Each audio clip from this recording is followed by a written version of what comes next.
जादुई बिजली। एक गांव में रामू, सोनू और मोनू नामक 3 दोस्त रहा करते थे। रामू एक किसान था, वो खेत में काम करके खुश रहता था। सोनू एक दूध वाला था, मोनू एक दुकानदार था। एक दिन तीनों दोस्त शहर को कुछ काम से गए। काम पूरा होने तक शाम हो गई। शाम को जब वो लौटकर गांव वापस जा रहे थे, उनको जंगल पार करके वापस जाना था। अचानक आसमान में बादल आ गए।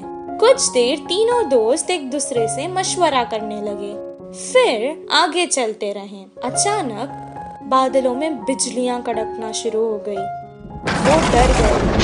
सोनू ने कहा, बाप रे, बिजली को देख रहे हो? लगता है आज तो हम जंगल में ही फंस जाएंगे। हाँ, सही कहा तुमने। आज तो ऐसे ही लगता है। बहुत रात हो चुकी है, अब हमें आगे नहीं जाना चाहिए। हम जंगल के बीचों बीच है। अब अगर हम आगे जाएंगे तो भी खतरा है, पीछे जाएंगे तो भी खतरा है। इससे बेहतर है हम आगे चले जाएं। इतना कहकर वो बैलगाड़ी आगे चलाने लगा। थोड़ी दूर जाते ही जोरों की बारिश शुरू हो गई। जंगल में बहुत ज्यादा अंधेरा था और ऊपर से तेज बारिश और बिजलियां कड़क रही थी। ये सब देखकर वो डरने लगे।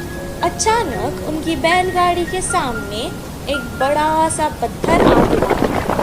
तीनों बैलगाड़ी से उतर गए और एक पेड़ के नीचे रुक गए। मैंने तो पहले ही कहा था वापस चले जाएंगे। सब देखो क्या हो गया। तुमने रामू की बात मानी ना, ऐसे ही होना था। पेड़ के नीचे खड़ के वो बारिश के कम होने का इंतजार करने लगे। आसमान से एक बहुत बड़ी बिजली उनके आगे खड़कने लगी। जंगल में बहुत ज्यादा अंधेरा था और ऊपर से तेज बारिश और बिजलियां भी कड़क रही थी। ये सब देखकर वो डरने लगी। उन्हें समझ आ गया था कि ये सब कुछ किसी दुर्घटना की ओर इशारा है। मुझे लगता है कि भगवान में से हम तीनों में किसी एक को सजा देना चाहता है। अब पता नहीं वो हम तीनों में से कौन है। ऐसा ना हो, मुझे लगता है भगवान हम में से किसी पापी को सजा देना चाहता है। अब पता नहीं वो हम तीनों में से कौन है। ऐसा ना हो किसी एक के कारण हम तीनों को सजा मिले। मैंने आज तक कोई पाप नहीं किया। मैं जाकर उस बिजली के आगे खड़ा हो जाता हूँ। अगर मैं पापी हूँ तो मुझे सजा मिलेगी। जैसा उसने कहा था उसे कुछ नहीं हुआ। वो वापस पेड़ के नीचे आकर खड़ गया। मोनू भी अपने मन में सोचने लगा, उसने तो कभी कोई पाप नहीं किया था। सोनू की तरह वो भी बिजली के आगे खड़ गया, उसे भी कुछ नहीं हुआ। अब रामू की बारी थी। वो सोचने लगा कि बाकी दोनों तो बच गए, अब भगवान को उसे ही सजा देनी होगी। लेकिन उसने भी तो कोई पाप नहीं किया था। वो डरते डरते बिजली के आगे खड़ गया।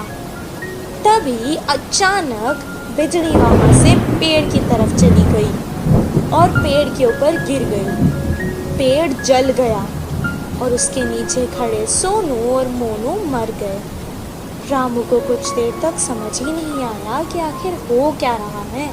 दोनों दोस्तों की मौत पर वो बहुत दुखी हुआ और रोने लगा। हे भगवान, ये क्या हो गया? अगर अब मैं इन दोनों के बिना गांव जाऊंगा तो गांव के लोग मुझे ही इनका मौत का जिम्मेदार समझेंगे और मेरी बहुत बेइज्जती होगी। इससे बेहतर है मैं यहीं अपने दोस्तों के साथ मर जाता हूँ। रामू बहुत देर तक रोने लगा और रोते रोते वो भी मर गया।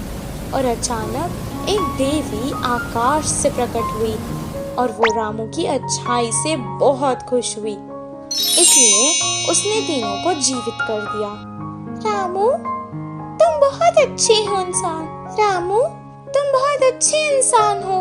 तुमने कभी कोई पाप नहीं किया है। और तुम्हारे ये दोस्त सोनू, ये जो दूध बेचता था उसमें पानी मिलाया करता था और दूध को बहुत महंगे दाम पर बेचता था।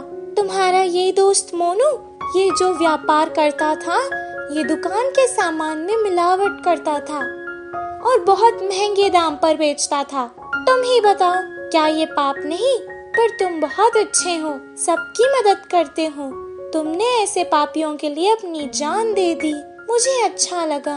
अब मैंने खुश होकर तुम तीनों को जीवित कर दिया है। सोनू, मोनू, तुम्हारी जिंदगी का कारण आज रामू है। अपने पाप छोड़ दो और अच्छे इंसान बन जाओ। सोनू मोनू ने अपनी गलती का पश्चाताप किया और अपने आप से वादा कर लिया कि अब वो कोई पाप नहीं करेंगे, और रामू जैसा अच्छा दोस्त पाकर वो बहुत खुश हुए। तीनों बैलगाड़ी में बैठकर वापस गांव आ गए। अगले ही दिन से वो अपने अपने काम पर लग गए। सोनू अब दूध में पानी बहुत कम मिलाता था और मोनू सही दाम पर सही तोलकर बिना मिलावट वाला सामान बेचता था। इस कहानी से हमें ये शिक्षा मिलती है कि अगर हम अच्छा करेंगे तो हमारे साथ अच्छा ही होगा।